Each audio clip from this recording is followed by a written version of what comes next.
r/ask Reddit. Contrary to popular belief, what's not a bad thing? Giving up. Sometimes giving up is the best thing you can do. Got to know when to hold M and when to fold M. Know when to walk away, know when to run. Not knowing something. It's not shameful to admit it. Okay, but I was 17 and didn't know pepperoni was a meat edit. Since people won't stop asking, I just never thought about it before. Did you think it was a pepper? Somebody who changes their beliefs. Similarly, changing your mind opinion about something, political or otherwise. Even if you don't entirely change your opinion, it's healthy to frequently challenge your viewpoints. Listening to other perspectives is good, too. Even if they don't contradict your opinion, they can make you consider something you hadn't before.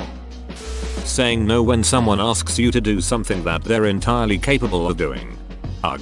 My neighbor just called me to come fix her guest bed. She has a house full of relatives from California in and I really don't feel like exposing myself to whatever might be in that house. Plus, why can't one of them fix the damn bed? I said I was busy but I might be able to do it later. I'm on the fence about this. Follow up. Thanks for all the comments. I ended up telling my neighbor that I wasn't feeling too great and that I'd hate to bring something over to her and her guests. I asked for more information about the bed. It is apparently sagging in the middle. I told her to get her nephew to put a block of some kind underneath the bed and to let me know if that doesn't fix the problem. Don't do it. Breakups. Sometimes it's better to end things instead of trying to hold a failing relationship together. Edit. Thanks for all the great replies to my simple comment, as well as the awards. I got broken up with by my first real GF on New Year's and all these comments have helped me see that life will move on and I'm not alone. May we all have better luck this year. In my divorce group there was a saying, there are plenty of failed marriages where the parties are still together. I got divorced years ago. I can't imagine this last year if we were forced to be in the same house with no break due to COVID. I sometimes hear my neighbors having screaming fights and I realize there are worse things than being alone. Failure. Good decisions come from experience, but experience comes from bad decisions. This is life, so never regret, learn from mistakes and go ahead. Shania Mark Twain edit. Author of quote added. Thanks. I've never regretted something I did. All my regrets are things I didn't do. I'd rather do and fall on my face than not do and wonder forever. The stigma behind talking about your pay with fellow co-workers. In the States it is legal. By talking about your wages you help ensure you and company workers are being paid fairly. Edit. I made an oopsie. I think it was understood but what I mean is, you should talk about your wages. At my old job, a manager for another site who was visiting my location tried to scold me for asking my co-worker how much she makes when she made a comment about not getting paid enough. He said it's illegal and super inappropriate. We were teenagers working at a car wash. Literally nobody would care if we discussed our pay, and it's actually, from what I've heard, illegal to try to prevent people from talking about their pay in the US. Yep. Lots of managers don't seem to understand basic employment laws. My current manager tried pulling the "you're not allowed to talk about pay," so I took her back to our break room and showed her the poster that specifically says it is illegal for an employer to dissuade employees from discussing wages. So she switched to saying that it makes things a hostile working environment. Of course I make it a point to discuss my wages with anyone willing, and she hasn't said anything since. I'm just always surprised how managers can completely miss these legal posters that they themselves put up. Asking for help. Going to dinner or a movie alone. Update. Holy shit. Who would have known so many people like being alone? Thanks for the awards and upvotes everyone. I actually look up to people who can go out alone to dinner or a movie. I have no idea, but whenever I go out alone, I get so stressed and anxious. I'm not sure why, because I don't really feel concerned that people are judging me. My best guess is just knowing I don't have someone next to me for support. It would be really nice to be able to go out and feel comfortable alone though. Someday I hope to get past those feelings and I applaud those who have. I did this a lot when I couldn't find friends who were free. If I went to dinner by myself, I just took my sketchbook and would draw. I'd take up a server's table for a while, but I'd always tip good to compensate. Not being super ambitious about your work career. Yeah, I'm happy just being a cog in the machinery. I earn a decent wage that affords me the things I need and enjoy in life. And I'm in a good rut in my daily routine. No need to exert a lot of energy to change that. Yeah, man. It doesn't mean I am lazy or anything. I am just not super passionate about every single aspect of my job. It's my hobbies that fulfill me, not my job. Defending yourself against a customer who is extremely rude. I didn't know until about a week ago that the saying "the customer is always right" is actually supposed to be "the customer is always right" in matters of taste. If you have a customer that is a duck, it is plenty okay to tell them to duck off. You don't want them as a customer anyways. I just started firing customers from my business a couple years ago, and what I know, firing those 5-10 customers has made me enjoy my job immensely more. One of the nice things about working in hotels is most have a do not rent list. It's just a list of people we've decided we don't want to deal with anymore for one reason or another. Sometimes they're a destructive drunk. Sometimes they're just a dong. Admitting you're wrong. Edit. Since I guess some people aren't understanding. I'm not saying it's a popular belief to be willfully refusing to admit wrongdoing. I'm saying people are too prideful to do so. You don't even have to admit to the person that you are wrong, but admit to yourself and make something out of it. I feel like getting into an argument with someone will lessen the chances of you changing their opinion. Their pride kicks in and suddenly they don't want to change their opinion, only to prove you wrong. On the other hand, if you talk to them calmly and really try to understand why they think that way, you can tackle the problem at its core without them feeling attacked. Being basic in the sense that you have likes and hobbies similar to a group of people. So true. I feel even in the sense of being a basic beach with Starbucks and skinny jeans and Uggs. Just because it's a popular thing and is comfortable doesn't mean it's bad. Popular things are popular for a reason. Disliking your family. If your family always have been a bunch of a-holes to you, what is the sense of even having respect for them? This one hits me for max damage. Glad to hear I'm not alone. Me 3. Toxic is toxic and I'm not having it. Message. That's it. Uncle Roger has started popularizing it. Here. MSG so good. Uncle Roger didn't even take leg off chair. Putting your own happiness before the expectations of your family. Edit. I'm going to clarify that I meant more along the line that you shouldn't allow the expectations from family members like parents, grandparents, uncles, aunts, etc. to get in the way of what makes you happy. I kept the comment more open-ended since situations can differ wildly and different people can have different reasons for feeling this way, so I didn't want to be too specific. This issue came up today and I'm glad I've just seen your comment. Almost like it was meant for me. Thank you. I'm glad my comment helped. Whatever the issue is, I wish you luck in it and I wish you a lot of happiness. Disappointing your parents or friends by your life decisions. Usually, they come around in time when they see what you chose is what makes you happy and that is what they really wanted in the end anyway. It can be an uncomfortable wait until that time comes, but it is shorter and feels better than a lifetime of regret. Or not. Some people are narcissistic pieces of shit who will never forgive you for choosing the wrong option. I've heard a bunch of people spouting off recycling isn't worth it. It is even worse for the environment than just throwing it away. This is case of hearing something correct and just blanket applying it to everything. There are certain things that are undeniably better to recycle, specifically metals. And for glass and paper there are ways to make it environmentally positive. Plastics are the hardest due to contamination, but we can make it better as well as reduce single-use plastics. Yes, corporations tricked us into believing recycling was the key to fixing the environment, but that doesn't mean that recycling can't be useful. The slogan reduce, reuse, recycle was very deliberate as they put the best ways to help the environment in the order it's most effective. I really wish I could bring my old plastic takeout containers to my local Chinese place like I take reusable bags to the grocery. I try reusing them but they last forever, so I have way more containers than I would ever use. Being alone. It's far less stressful than having other people around.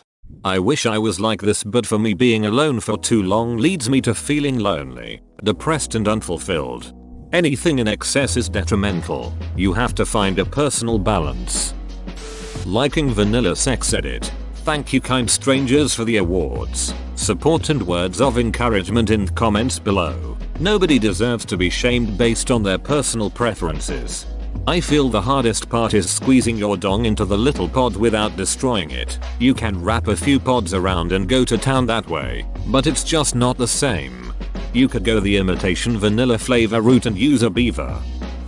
Gaming for a couple, edit, few hours straight. If you enjoy doing it and don't neglect your life, there really is no difference to binge watching something or reading a book. I never realized how cool video games are until I started dating my BF. He mostly plays story-driven games and they're really fun to watch. They're like interactive movies. My husband and I are both gamers, met in an online game. We prefer PC, but if there's a console game that seems interesting, we build a nest on the floor with blankets and snacks and I'll play while he's watching. Some story games have more than one playable character. Men of Medan, Until Dawn, and we take turns. It's so much fun. Edit, or man. Just woke up lol, thanks guys. Curious children. That's like the best thing for a child to be because they want to learn the facts and form their own opinions. But parents act as if they're like inappropriate or annoying. Curiosity in general, not just in children, is looked down upon, I think. I searched through and didn't see this one, so sorry if it's already included, but not going to college is not a bad thing. I say this with some level of authority on the matter as I am a college professor, full-time, tenured, over a decade into the game. I have seen hundreds of students go to college who have no interest in learning. They go because they are told they have to in order to secure personal success and financial stability. So many of these students fail classes, destroy their GPA, don't graduate, take out a ton of loans, etc. There are so many people with college degrees working in food service, retail, hospitality, etc. And none of them really needed a college degree at all. Yet they have one. They paid a ton for it, and now have to pay all those loans back for something they aren't using. And I get it. No time learning is time wasted. I truly believe that. But you don't need to be in college to learn. If you major in physics but refuse to leave your town of 20,000 people and have no interest in teaching, it doesn't matter if you got a 4.0. You'll be working slinging pizzas regardless. Edit. Thanks for all the awards everyone. I had a really bad day and that has made me smile a bit. I'm a big believer in trade schools and votaches for this. Even if you just do it for a few years while you work your way through college or work on figuring out what you want to be, that's fine. So many schools, school counselors, teachers told us that we were second-hand citizens if we didn't get our degree, that we wouldn't find good jobs, that life would suck. So I got the degree, worked in it for 4 years, hated it and quit, started working in the trades, figured out what I do like and make more now than I ever have. Contentment. I not only don't need an exciting life, I actively don't want one. One of my friends loves to travel and do crazy shit. Scuba diving, swimming with sharks, going on days-long backpacking trips. Not at all for me. She cannot fathom the fact I don't care for travel. Edit. A lot of people are homing in on the travel thing. I'm really just using that as an example of living excitingly. I truly just mean anything that gives off a rush. Not for me. If you are already happy where you are, there's no need to introduce sharks into the mix. Edit. Well, that's a first. Oh man, that's a great reply, lol. Breaking tradition. It's important to question why we do things and not just go along with it because it's been like that for years. Peer pressure from dead people. Tradition means giving votes to the most obscure of all classes, our ancestors. It is the democracy of the dead. Tradition refuses to submit to the small and arrogant oligarchy of those who merely happen to be walking about. G.K. Chesterton. Being a virgin. Just because nobody has shoved themselves inside you or you haven't shoved yourself inside someone else doesn't mean you're worth any less as a person. TBH, only toxic people make losing virginity as something important. Only issue is that so many people are toxic. If you're in your 30s and haven't had sex, people assume shit about you, instead of leaving the private matter alone. Using a credit card. If you're sensible and ensure it's paid off at the end of every month, there are many perks, cashback, air miles etc. I'll take things I didn't want to learn or accept until I was 30 for $500. Alex. And building your credit score. Small boobs or medium boobs. Literally no boobs are bad. Are you ashamed of your small boobs? Don't be. Are you a man ashamed of his man boobs? Don't be. Are you ashamed of someone else's boobs? Knock it off. Boobs are great. Boobs make the world go round. Give this man boobs. Give this man boobs. Not being into social media doesn't mean you are behind the times. It's a choice. Edit. Thank you very much, kind strangers, for the upvotes and awards. The first time for me. Glad to know that so many of us deal with the pressures of either not being on certain social media platforms or using it as we see fit, with the strength of making our own decisions and not bowing down to preset norms. Something about people not knowing everything about me and what I'm doing in my life is very peaceful to me. Being single. And being okay with being single and not constantly looking for a relationship. GMO and food. Without GMOs, corn wouldn't be edible. Watermelons would have way less flesh. Bananas would be vastly different. If you hate artificial banana flavor, you'd hate OG bananas. Certain crops would yield far less and would much more susceptible to disease. Livestock would be far more expensive and less available. This could actually be a really good thing in reality, but at the time meat being readily available was a huge game changer.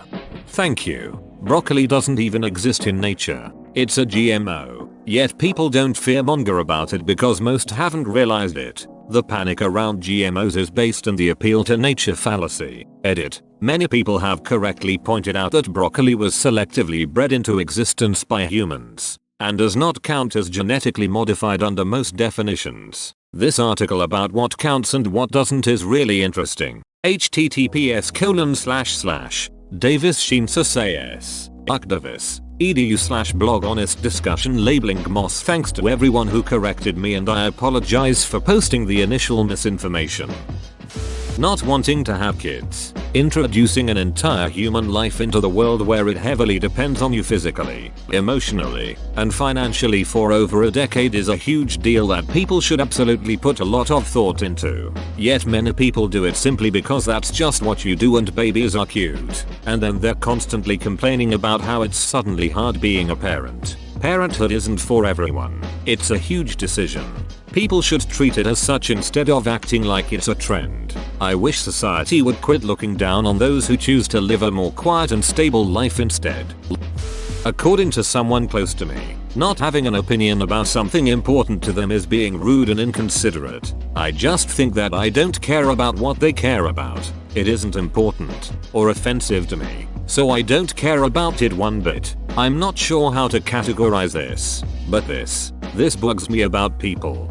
My husband and I have talked about this several times. We like to get each other's opinions on things, and sometimes we don't have one because the topic or subject doesn't have any weight, impact, bearing or whatever on the comfort or discomfort or morals of our life. It's like selecting a bottle of water. Take 2 bottles. Same bottle type. Same amount of water. Same price. No difference in taste. Does it really matter which one you get? Wikipedia. Using violence to defend yourself or others. It's sad that it comes to that, but if someone is hell-bent on causing you harm and your only choice is to use violence to stop them, it's not bad. It's sad that if you get into a fight at any school and you defend yourself, you also get in trouble.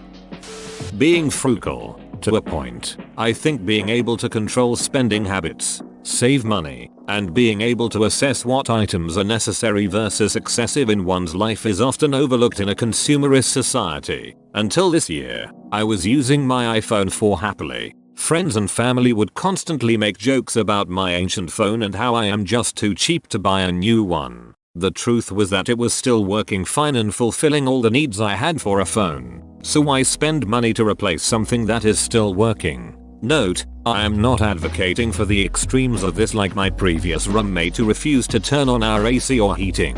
It once read 51 degrees Fahrenheit on our thermostat during December. Sticking by your friends and family even when they make mistakes. Relationship advice on Reddit almost always tells you to cut off ties with family, get a divorce or disown your children. It's just not realistic when you can actually work together to strengthen your relationship. Edit. Obviously I do not mean this as a hard and fast rule. Some people deserve to be cut off for being horrible people or doing horrible things. I just think that it shouldn't be the default action for all problems. Nuclear power. Fat in food. Saturated fat is very bad for you, but unsaturated fat is good and you need it in your diet. Crying. Holding it can cause way more harm than do it. Getting a full night's sleep every night and also having a good work-life balance. The two thing not being entirely unconnected. Popping your knuckles. Hayden Christensen's portrayal of Anakin Skywalker. He did a great job with what crappy writing he was given. Receiving a very small tax return. It means you estimated your deductions correctly and you didn't overpay on your taxes. Settling, I put in quotes because it has such a negative connotation. But I went through a very rough divorce and it took me a bit to find someone who felt like they could be a life partner again. Because he is jobless and has no higher education degrees. Though, friends have accused me of settling for him. Well, yeah, I am. I'm settling for contentment and happiness. Why is that bad? Someone else might make you happier. Fulfill your needs better. Maybe. But like, I'm happy where I'm at. Why would I tear all that up because something could be? Being ordinary. Applying for unemployment. Not liking animals. Open bracket. And this is coming from an animal lover. Some people just don't like them for various reasons, and so long as they don't mistreat them, they aren't monsters. Crying. I'm a 6 feet 3 inches 230 pounds construction worker and I cry a couple times a year. There's nothing wrong with letting your emotions out. Death isn't always a bad thing. There's a lot of people who suffer with degenerative illnesses or are in extreme pain every day of their lives. I saw this happen to my granddad after he had a brain tumor. By the end it was for the best that he passed away. Obviously untimely deaths are sad, but sometimes you need to accept that being alive and truly living are two different things. Choosing an unmarried unpartnered life. I truly believe that being in a long-term relationship where you have to live together for life just isn't for everybody. For some, it's better to have a series of long relationships or shorter ones. There are people who want to live together, and some who don't. A life without romance and or sex is just fine for some people. 2. It's true that life alone can be harder, and the way the world is made up, it's mostly so two people can share the load. So you need to be creative or just live with it. As to having children, there are so many ways to be a parent these days. Just being in a single 2-parent unit isn't the only option anymore. You can have a kid on your own, or with other people, but not be married to them or even live with them. And you don't have to have 1 or 2 parent families. For some, opting out of the lifelong love roommate path will mean giving up the joy of children and grandchildren. But if they are willing to give that up for the life that fits them better, they shouldn't be shamed for it or feel they need to turn into someone who is anti-child. I'd love to have had children, but it just didn't fit into my lifestyle should be just as acceptable an answer as I would have loved to have had a jet-setting career, but I chose to focus on having a family instead. Not spending the holidays with your family. It's so much less stressful. Whoa, you made it to the end? You're a ducking beast. I'll cut you a deal. Smash like and subscribe for more curated content, bruh. It's free and that's a great price.